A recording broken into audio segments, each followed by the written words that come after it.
Hi, my name's Dee and welcome to Sunchild Tarot. Now these are your full moon general readings for the sign that's in the title below. As ever, bulk introduction, timestamp below, but listen to it just once through. Because I would advise that you listen to three of these. Your sun, obviously, your moon sign, because hey, it's a full moon, and your rising sign, as that's the most important to your story. So watch all three if you've got the time.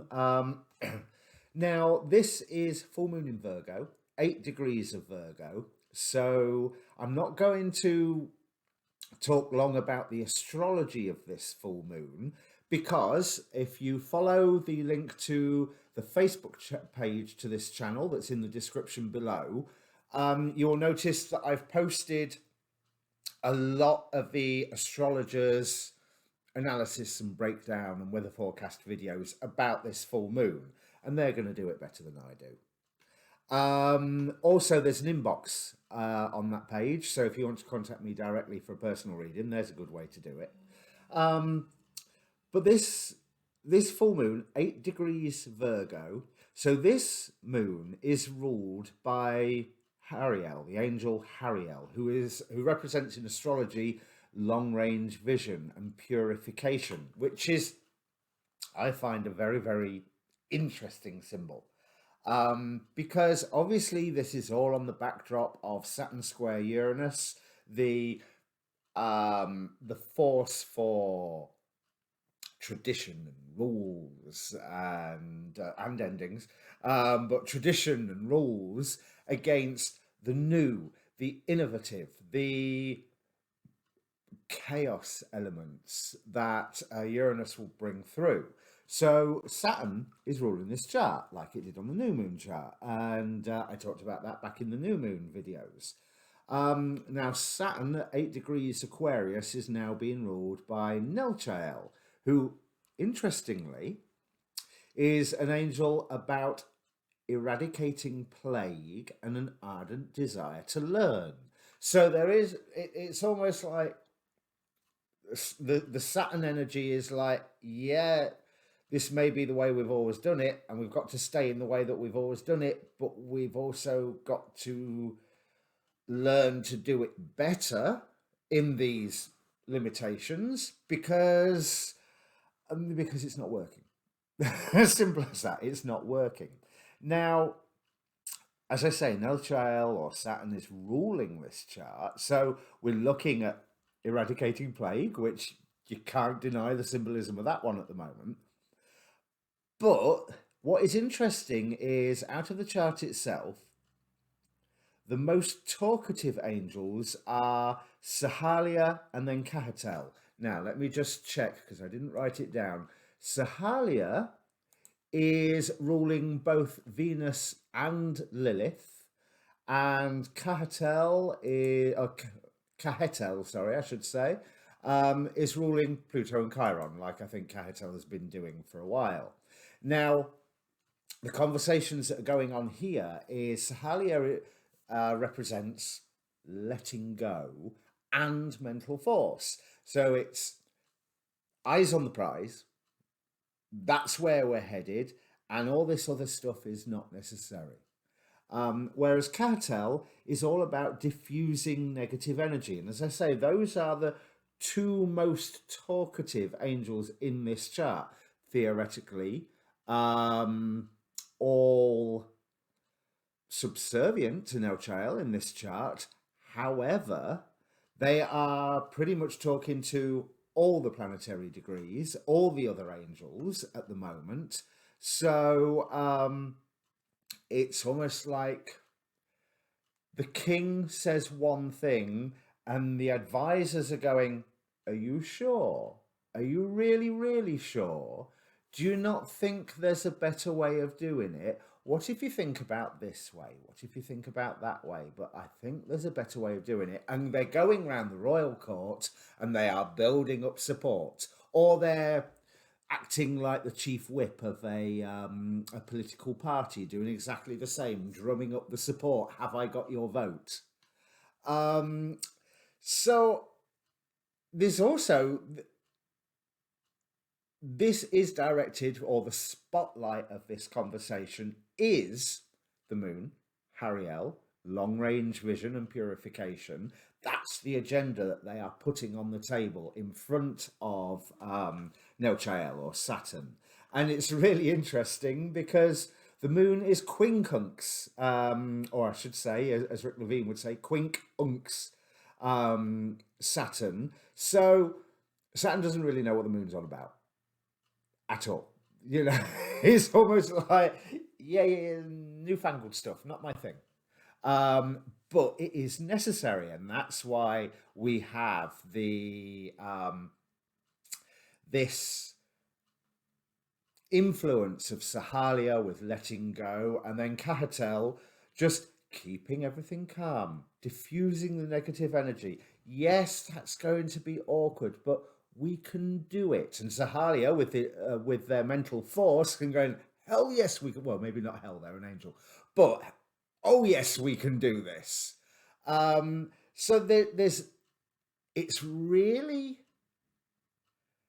highlighting an agenda shift. Now, the astrologers will also have mentioned it's good for relationships, this full moon. Again, go and watch all the astrology videos that I've posted. I'm seeing, looking at it from the degree angels level, this is, it's like that tagline, things will never be the same again. We are setting the agenda for the new world. We have a new world. I've not heard that phrase, the new normal, so much recently, but there's still a lot of political agenda to try and make the old normal return.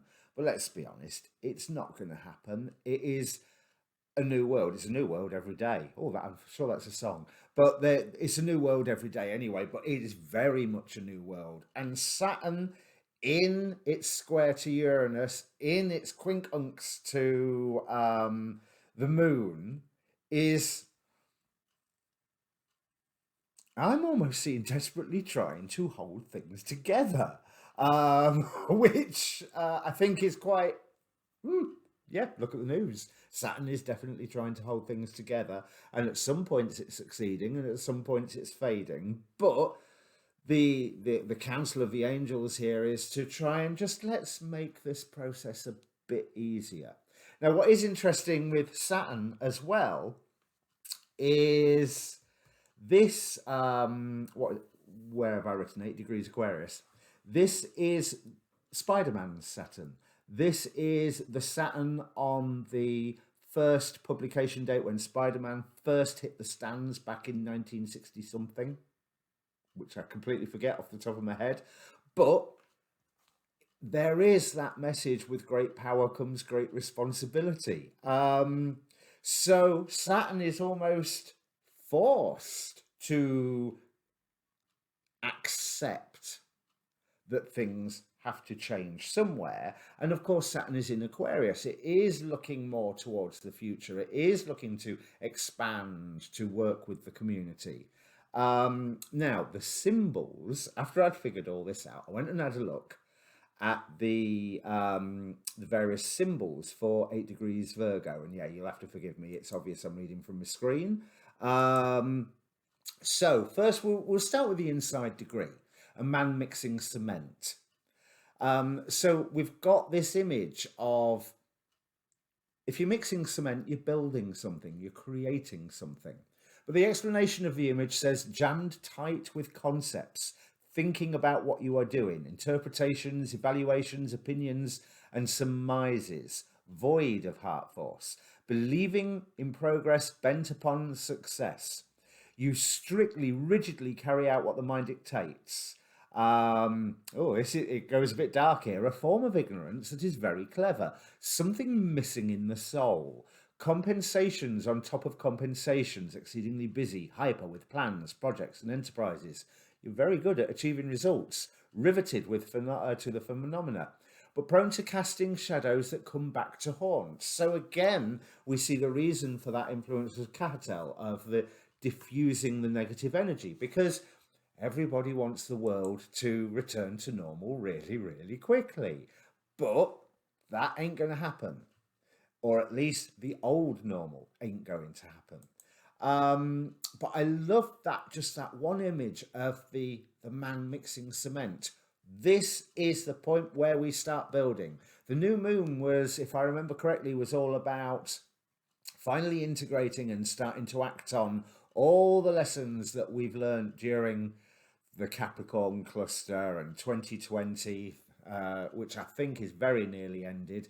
Well, or at least March 2020 has very nearly ended.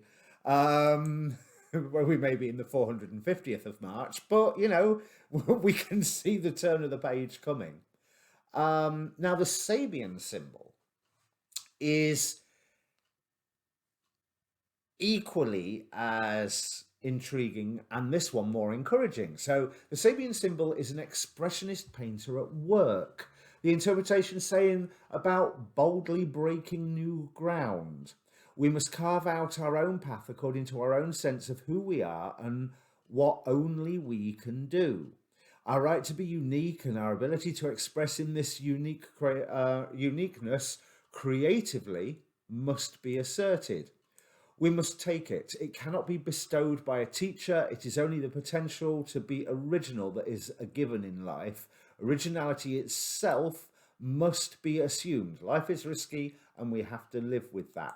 So again, there's that balance of, you know, with great power comes great responsibility, and the fact that things need to change. Uranus is going, oh yeah, change, change, bring change. But again, Uranus, that's its natural spirit. In Taurus, that change is not really as fast. Some astrologers say that Uranus in Taurus, it's almost like it's, yeah, I'm not going to do it. I'm not going to do it. It's probably thinking about it wildly, but not going to do it. And then, bam, that's where the lightning strikes, because it just can't hold back anymore. Now, there is a thing called seed degrees and fulfillment degrees that I've learned from a blog, John Sandback, I think his name is. But for this full moon at 8 degrees Virgo, the where things come to a head for whatever is stated here or set into motion here. So stated as in a natal chart, or set into motion as in, you know, just the mundane transit chart. The fulfillment degree is 13 degrees Gemini. So I rather think that that is a point to be watching out for when other planets come to pass 13 degrees Gemini.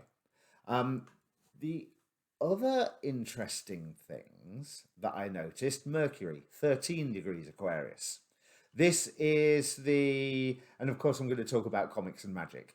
This is the Mercury of Grant Morrison. Now, if you are familiar with Grant Morrison as a writer, superb writer, really likes to put layers upon layers upon layers of what it is that he's putting forward. You know, whether it's his signature series, The Invisibles, which went really deep into all sorts of woo-woo, or just his time on the Justice League of America, where it was like big concepts that would stick with you and you'd still be thinking about them several days later.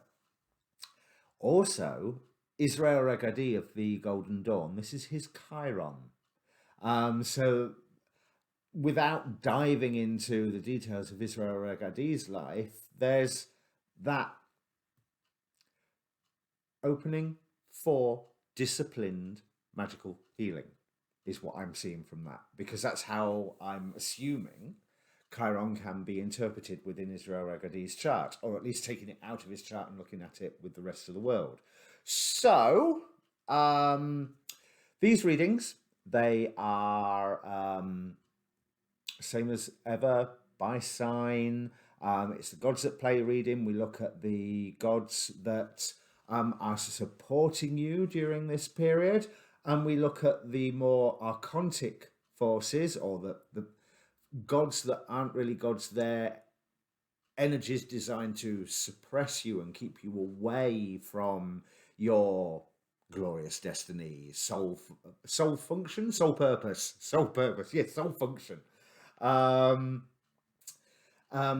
which will be on the top row of the reading. it is a look at the energies. You can ask a question like I'd normally ask you to within your monthlies, but I ain't going to guarantee that there will be an answer. And again, like any form of tarot scope, it's either it makes sense to you and or it doesn't. And if it doesn't make sense to you, then it's probably not for you. This is a YouTube reading. I am not sat with you face to face. So it's either going to confirm what you already know, stroke success, suspect, give or take the influence of confirmation bias, or it's not. And if it's not, then you can probably ignore it. Or maybe just think about it and then forget about it unless something occurs that makes you go, oh, yes, we know a song about that. So obviously, like, share, subscribe, join the Facebook page, because that way it's a one-stop shop for all the astrology videos as well as my videos. And like I say, you can contact me there. Subscribing to the channel really does help the channel. Liking helps the algorithm boost the video. I'm sure you know the YouTube politics by now, so if you're so inclined, please do help my YouTube politics, or Google politics, as Chris Witecki calls it. That's everything. I've waffled long enough. Let's crack on with the reading. Cheers. Okay, Virgo, it's the full moon in your sign, and this is promising quite a lot here over this next lunar, well, the lunar cycle is really new moon to new moon, I know, but these are full moon to full moon readings. There is transformation on offer for you. It won't feel right. It won't feel pleasant, because it is unearthing all sorts of jealousies, I think is a good, or obsessions that you may have carried with you for a long time. Let me get that camera into focus. My magic crystal always seems to sharpen it up a little bit. Come on. That's better. Right, so where were we? I mean, this sounds, the way I just said that, it sounds awful, but there's so much on option of a promise here for you. Fumnak is here, I hope I pronounced that correctly, is here on the bottom row of the gods that are on your side. Fumnak talks about where you have been obsessing about something, where you're jealous about something, where it has blinded you to the point that it has been affecting your behavior, your reactions, your emotions. I'm not going to say whatever, because it's all of them. And then we have, from the Daemon Tarot, the Brooms card, which basically says concentrate on home and hearth, cleansing and purification. So the gods that are on your side, Fumnak is bringing this to your attention. We start with Thanatos with death and Cronus with cycles. We start with the opening of that transformation time, and you can go round the cycle again, or you can go round the spiral and actually raise in how you are traveling through all of this.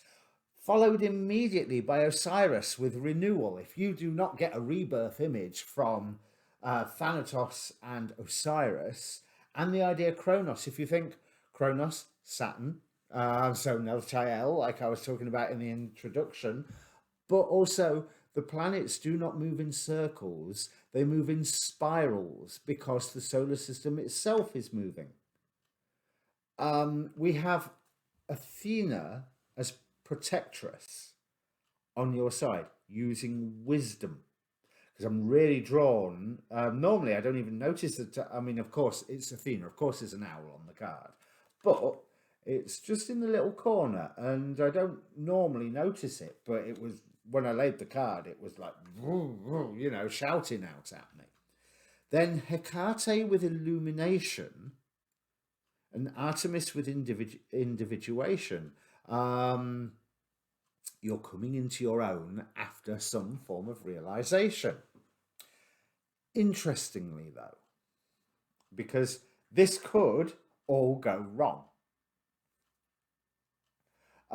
Because Athena here is as protectress, and we have protection here with Hecate, who is also down here with illumination. Now, the masks that the archons are wearing to be dealing with you and trying to suppress you this month. We have Themis with the natural order. Remember, these are not the gods. These are the archons pretending to be the gods. We have Maui with discovery, Icarus with inexperience, Andromache with strength, and like I said, Hecate with protection. Now, this rather implies to me, and I forgot to shuffle these on camera for my shuffle video, so this implies to me that there is some revelation that you may find this month that shines a light on your own actions, your own obsessions, your own belief that you may have been carrying for years and years and years and years. And it is not, it's not what it appears to be. Yes, it is what it appears to be if it makes you go, oh my God, I've been obsessing about this forever. But the first layer of this revelation, whatever it is not enough. There is more. You may find out a fact. There is a reason behind that fact. There is history behind that fact. There is emotion behind that fact. And there is history and reason behind that emotion. You know, it's nothing is in isolation. There's a revelation here that you could just take that one piece of news in and of itself, but it's not in and of itself. It's far more complex than that. And it can, because the revelation itself could very easily trick you. And it's saying that you won't, the situation will imply that to be strong against it's going to take a very, very long time. But the change that you can bring about is like that with Thanatos here, because you can start a new cycle here with Kronos. You can be renewed here with Osiris. You just have to have the wisdom to dig deeper and gain illumination and work out what you actually think and feel, not what you are encouraged or programmed to think and feel about it. But somewhere along the line, you have misunderstood something. It has been defining your actions. It has been steering your emotions without you necessarily even realizing. The first layer of discovery makes you go, oh my God, and brings all that obsession to light, to whatever this old belief is. However, there is more to find out. So before you condemn, there is more to find out. So there's more layers where you can just go, okay, well, I'm going to put a stop to this, but I'm going to put a stop to this in me.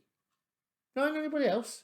Not trying to take that change and throw it out into the world, but take that change and really absorb it into yourself. And then other people can believe what they want. You can tell them what you believe, and they can accept what you believe, or they can not accept what you believe. But the actual acknowledging of this will take you into a better place. Six of Swords here. However, if you take that first level of revelation, that first point that makes you go, oh my God, and then you immediately fold in to protect, nothing will change, nothing will grow. There is more to find out. There is more to discover, intuit, and understand. Like I said, there are reasons, there are histories. So this one revelation is just that. It's one thing out of context. You can see how this one thing has affected your behavior for years and years, but on the first level, you can't see why this one thing is, why this one thing happened. And that will take more investigation. But the process of that investigation, I mean, Thanatos, Ace of Wands, Osiris, Ace of Pentacles. Do you have a door open for an entire new beginning with this full moon at all, Virgo? By any chance? Because that's what this certainly says. And, okay, there are illusions around this that you're going to have the wisdom to negotiate. But as long as you know that you are bringing the two opposites or two opposite forces together somehow, like the whole with the moon card, the taming, the tame and the wild is what I'm trying to say. You've got those two polarities there. As long as you are aware that you're bringing these polarities together, you get that illumination and you are protected. Temperance card here, balance, angels, angels looking after you, that sort of thing. With the broom card, remember, focus on cleansing and purification. That's what this card is all about. And this is very much what all of this here is about. So you don't need strength to overcome this. You need an inquisitive mind. Finally, we have the angel card. Well, not finally, because we have the Oracle of Heaven and Hell with Pahalia. That's Pahalia's second appearance in these readings, representing redemption. So there's somebody or something is getting redeemed. That might be you, or it might be somebody around you. But there is some explanation, some redemption coming that you need to figure out. You need to work for. You need to, like I say, what is it? Curious minds need to know. And yes, you have a right to know, but you also have the duty to actively go and seek out these answers. Finally, we have as the angel card, the angel of being. My soul rests in the truth that my being is eternal. What I'm seeing that to mean is, however this thing, this event, this fact, this opinion, this belief has been affecting your behavior in the past, and now you have the option to let it not do that anymore. It's okay. It's okay that it did in the past, and it's definitely okay that you're going to put a stop to it now. It is okay. You are still you, whether you are labouring under some misapprehension that has skewed your perceptions, or whether you're going through or have gone through the transformation to get rid of that. But this, Thanatos, the god of death, Kronos, king of the Titans, Osiris, again, one of the up there Egyptian gods. I'm not quite sure he's like totally up there, but he's a sun god. He's a king of the gods, but I think they had quite a few kings. The sheer power, and to have Hecate come out twice, especially with the brooms, because of their witchcraft association, that is beautiful. There is so much power. So if anybody is telling you, some friends that are telling you to react to this first level of revelation, they are leading you astray.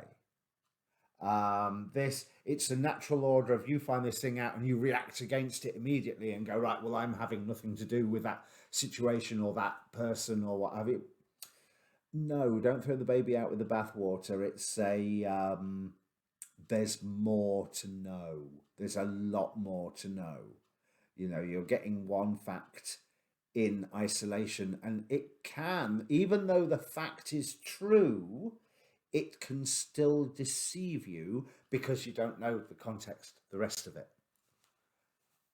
But the thing is, if you grab that with both hands, find out, dig deep, it offers such a wonderful and powerful smiled upon transformation for you, where the gods are really on your side. You've got heavy hitters here.